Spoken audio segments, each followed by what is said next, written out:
Among other things, Parsha, Tazria-Metzora teach us a guidebook about how to deal with illness. And one of the main people in the story is the Kohen, whose role it is through his say-so, his diagnosis, to indicate that the tzarat has arrived, and also through his say-so to declare it over. But in between, the Sforno says, the Kohen also has a role. V'yoru, they should teach la menuga, to the one who is stricken, lefashvesh b'ma'asav, to think about their actions, meaning what could I do better, what could I improve? And secondly, v'yitpalel al atzmo, that the individual should be encouraged to daven for themselves. And as this forno, the Kohen himself is called to daven. V'yitpalel gam ha-Kohen alav, the Kohen should also daven for this individual. We have this dynamic in our tefillah. It's what we know to be the case every day when we say Tachanun, and we quote from the 6th parak of Sefer Tehillim.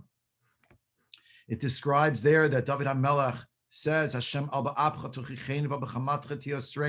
Hashem, in your anger, do not rebuke me. In your wrath, do not punish me. Hashem, show grace to me, Hashem. Ki umlalani, because I'm impoverished. Rufa'eni Hashem, heal me, Hashem. Ki nivhalat samai, my bones have become fearful, means my body is in a state of terror. V'nafshi nivhala me'od, my spirit feels what my bones feel, which is great fear. V'ata Hashem ad matai, and until when will this be so, Hashem?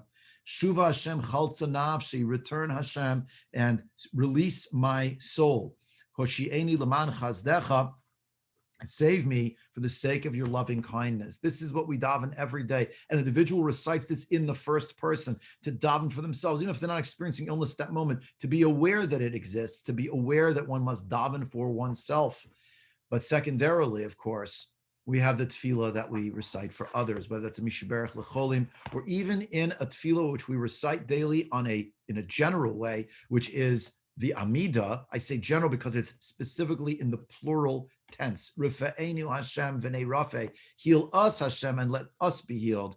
And the idea that an individual never davens in the Amida just for themselves. The Amida itself is always a collective tefillah to think, if a person is well, that there are people who are sick. It should daven for them a little bit, and more than a little bit. The Shulchan Aruch writes in Siman Kuf Yotet, Im ratz lahosif b'chol bracha me'em tza'it, Me'ein habracha mosif, in the middle brachas of Shemona Esrei, not the first three, not the last three, but the middle brachas. If one wants to add their own words, they can add. Ketzad, what's an example of this? Hayalo cholim evakish levrachim birkat rifa'enu. If you have someone who you know who is ill, you can ask for mercy for them in the bracha of rifa'enu. Shulchan Aruch goes on to say, some will say it only in Shema Kolenu. Others will say it, Mr. Bura, and others write, maybe better at the end of davening, if you don't always want to put it dafka into your Shemona Esrei. But the license, the invitation is there. And we learned from Parshat Tazria-Metzora that not only was there a beginning and an end, but the process in the middle also had to, of necessity, involve tefillah on the part of the individual who had the machla, who had the illness, and also in the part of the Kohen who saw this illness and sought to ask for HaKadosh Baruch Hu's help to heal the ones who need refuah.